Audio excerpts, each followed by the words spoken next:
Bienvenidos a la Biblioteca Carmesí. Mi nombre es Arturus Magnus y seré su anfitrión en esta ocasión. Por favor, pasen a este lugar donde podrán encontrar historias llenas de héroes y villanos, triunfos y derrotas, dioses y demonios, y un sinfín de misterios que llenarán nuestras mentes y corazones.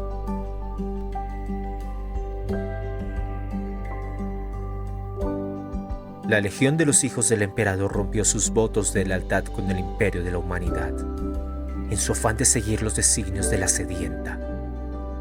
Orgullosos y nobles guerreros, transformados en macabras parodias de sí mismos. Pero no todos. Algunos nunca olvidaron sus reales lealtades y siguieron nobles a pesar de todo. Y esta es la historia de la batalla final del último hijo leal del emperador, Raylanor.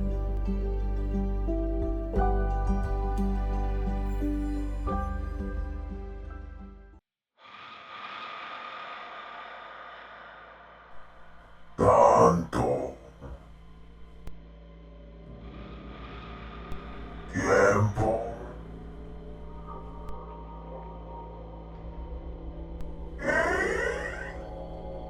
Esperado. Olvidado.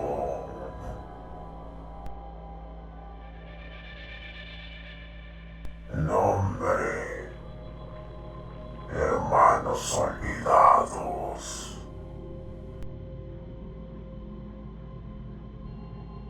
Solo el odio aguantó.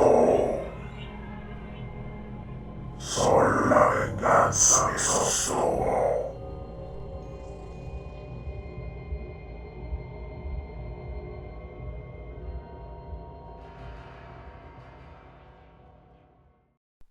Antiguo Raylanor, último sobreviviente de la atrocidad de Isman III.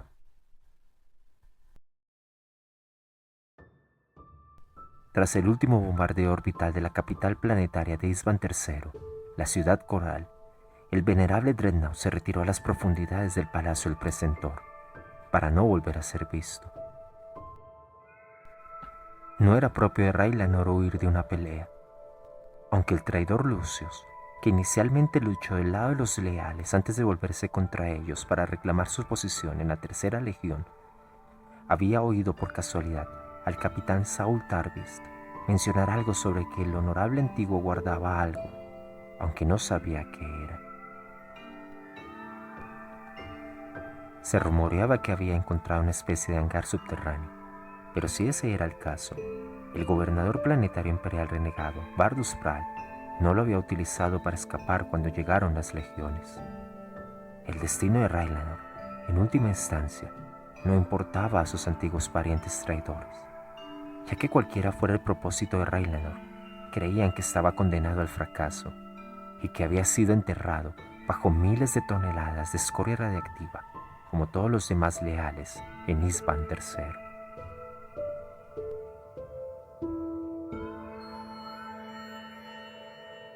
Miles de años después de los sucesos ocurridos durante la herejía de Horus, un trío de astartes herejes de la Legión Traidora de los Mil Hijos, Musrid, Atkar, liderados por el hechicero del caos Malvin Vilastrio, fueron enviados por su primarca demonio Magnus el Rojo desde Sortiarius, el llamado planeta de los hechiceros, para investigar una señal de socorro que provenía del mundo muerto hace tiempo. El mensaje se repetía una y otra vez, con una simple frase, ambigua, pero portentosa. Los antiguos esperan.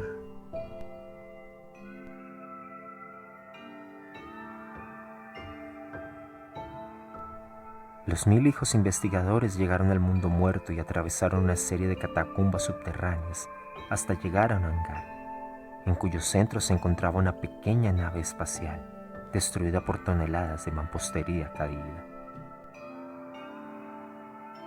Junto a la nave, Vistario divisó la silueta destrozada de un antiguo dreadnought de desprecio.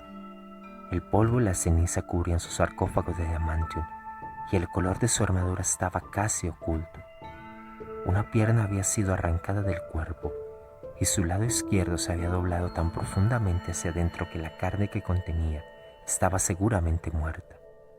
Sus armas, un cañón de asalto modelo Keres y un puño de energía con garras abiertas, apuntaban hacia el cielo, como si este antiguo héroe de las legiones de marines espaciales hubiera querido descargar su furia hacia los cielos con el último resto de su existencia. El dreadnought yacía sobre algo semienterrado en la roca del suelo de la caverna. Su superficie quemada e irreconocible. Más cables se verteaban desde la pequeña nave espacial destrozada y se enganchaban a la parte inferior del objeto, así como una máquina de guerra. Un extraño dispositivo estaba conectado al dreadnought. Parecía un monstruoso híbrido de instrumento musical y aparato de atrocidad diseñado por un sádico lunático. Sus colores estaban desteñidos, pero en otro tiempo había estado pintado con viveza y elaborado con ornamentos, y todavía vibraba con energía. Mientras Vistario se acercaba y buscaba la forma de desconectar el dispositivo, que era la fuente de la baliza de socorro que habían recibido los 1000 hijos, el antiguo y no tan muerto dreadnought se despertó y envolvió el cuerpo del hermano Musrid con su enorme puño de energía. El dreadnought también apuntó su poderoso cañón de asalto a Vistario antes de hacer una pausa y declarar que ellos no eran los que el dreadnought buscaba.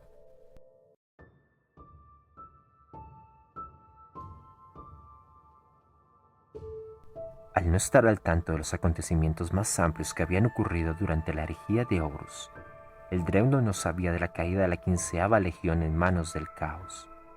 Al darse cuenta de ello, Vistario se apresuró a seguirle el juego y le dijo al dreadnought que su legión aún perduraba. Pero el dreadnought, aunque apenas se aferraba a la vida, reconoció la evasión cuando la escuchó. El hechicero explicó entonces que no le gustaría la verdad. Cuando Vistario preguntó por la entidad del dreadnought, el anciano replicó que era el que recuerda. Soy el anciano de los gritos. Como un rayo, un repentino destello de clarividencia bañó a Vistario cuando se dio cuenta de que el mundo entero, devastado por una guerra, no era otro que Isvan III, el lugar donde el señor de la guerra Horus había cortado la paja leal de sus legiones traidoras y había revelado por primera vez su lealtad al caos. El dreadnought no era otro que el antiguo Reinlanor de los hijos del emperador.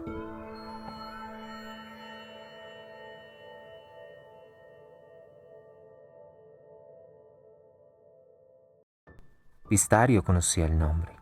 La única mención del destino del dreadnought provino de ese narrador tan poco fiable que es Lucius el Sempiterno, quien afirmó que Saul Tarvis habló de un hangar subterráneo que se rumoreaba que el dreadnought había encontrado. Cuando Vistario preguntó a Reinalor por qué no había escapado, el dreadnought explicó que lo había intentado, pero que la onda expansiva de la muerte de Isvan III fue más profunda y duró más de lo que cualquiera podría haber previsto. El techo de la caverna se derrumbó, destruyendo la nave espacial en el hangar, atrapándolo allí. Vistario echó un vistazo al extraño dispositivo enganchado al interior de la nave destrozada y preguntó por la finalidad del aparato. Reinalor le explicó que era una especie de arma sónica. Un puñado de sus antiguos hermanos entre los hijos del emperador habían encontrado el hangar y trataron de matarlo. No lo consiguieron, pero el poder de sus armas le incapacitó y le dejó mortalmente herido. Vistario dedujo que Reinalor había conseguido reconvertir el arma sónica en una especie de baliza de socorro, pero el acorazado se rió de la ignorancia y la observación de Vistario, pues el dispositivo no era una simple baliza de socorro, sino un señuelo. Cuando Vistario preguntó qué pretendía traer el dispositivo, una voz sedosa respondió: «A mí, ¿no es cierto, Reinlanor?» El dispositivo había sido modificado para traer al primarca demonio Fulgrim de vuelta a Isvan III, y había funcionado. Sin previo aviso, Fulgrim, ahora un príncipe demonio Slaanesh, apareció de repente entre las sombras. Ragnaros se sintió horrorizado y asqueado por el aspecto de su antiguo padre genético. El primarca era una abominación, incluso para los estándares de los guerreros que habían visto a su propio padre genético horriblemente cambiado por las energías transformadas de la disformidad. El primarca demonio se burló del aspecto dañado del anciano. Fulgrim le preguntó al anciano los ritos por qué lo había convocado a este lugar muerto hace tiempo. El Dreadnought se las arregló para poner su caparazón en posición de sentado, revelando el objeto que había permanecido bajo él durante milenios. Unos zumbantes cables de alimentación salían del sarcófago de Ragnaros hasta un panel de control abierto. Vistario sintió que se le helaba la sangre al comprender por fin de qué se trataba. Ragnaros preguntó a Fulgrim si había pasado milenios desde los acontecimientos de la atrocidad de Isvan III. El primarca demoníaco respondió que sí, y se burló de Ragnaros por todo el tiempo que había perdido y toda la gloria no ganada, todas las victorias negadas. Si todavía hubiera servido en las filas de la Tercera Legión. Ragnaros dio otro chillido de risa en respuesta.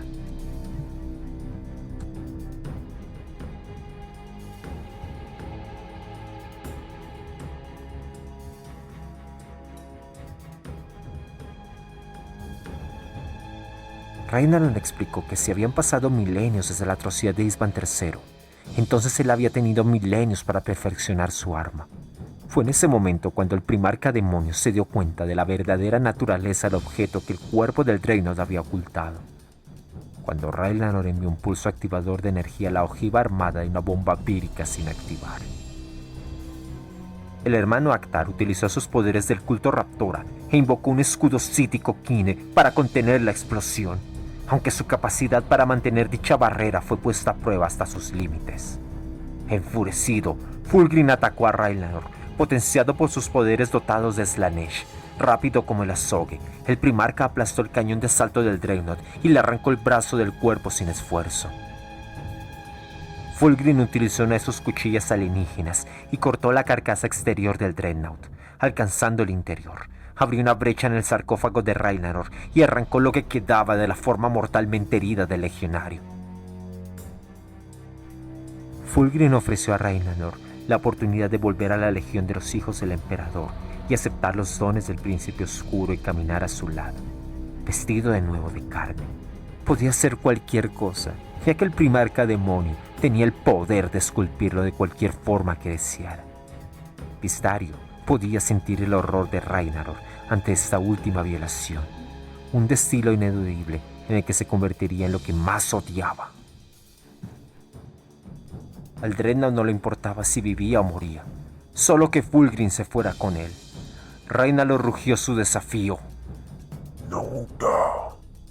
Lo único que queda de nosotros es que moriremos juntos. Soy Ragnaros de los Hijos del Emperador, antiguo de los ritos, venerable en la hueste palatina y orgulloso servidor del Emperador de la humanidad, amado por todos. Te rechazo, ahora y siempre. Los 1000 hijos no sabían qué hacer. Dejar que el asunto llegara a un punto crítico o intervenir en favor de Ragnaros. Vistario sintió la infinita malicia de Fulgrim, su cruel disfrute de la angustia de Ragnaros y la impotencia de los 1000 hijos. El primarca de los hijos del emperador se regocijaba en su orgullo desmesurado, un rasgo que Magnus el Rojo le había dicho a Vistario en más de una ocasión que había estado presente mucho antes de su caída al caos. Pero más que nada, más fuerte incluso que el rencor de Fulgrim, Vistario sintió el orgullo y el honor de Ragnaros, el núcleo inquebrantable de grandeza que lo había enfrentado a sus hermanos y lo había visto descender a una locura obsesiva atrapada bajo la superficie de un mundo muerto. Vistario le tomó la medida a Fulgrim, sin ver nada digno en él. Sus compañeros guerreros intuyeron el momento de su decisión. Vistario levantó su Volter y disparó un proyectil reactivo en la parte posterior del cráneo del hermano Actar. La cabeza del raptor explotó y con su muerte, La fuerza psíquica que retenía la detonación de la ojiva terminó. Una vez más, toda la vida se consumió en Isvan III. Primero por la descomposición orgánica causada por el virus devorador de vida, y luego por la conflagración planetaria que siguió la ignición de toda esa materia orgánica. El virus devorador de vida tardó mucho menos en consumirse en la segunda muerte de Isvan III. Sin embargo, no mucho después, una sombra emergió de la subciudad, una silueta serpenteante de ceniza, unida por una red de energía demoníaca. Ni siquiera las toxinas virales forjadas por la antigua ciencia del emperador podían deshacer lo que los poderes más oscuros de la disformidad habían suscitado. La forma del fenicio ya se estaba recomponiendo, pero su alma estaba rota, porque ningún dolor, ninguna herida y ninguna lesión podían herir tanto a un ser como la negación de su propia magnificencia imaginada. Esa simple verdad fue la victoria final del antiguo Raelnanor.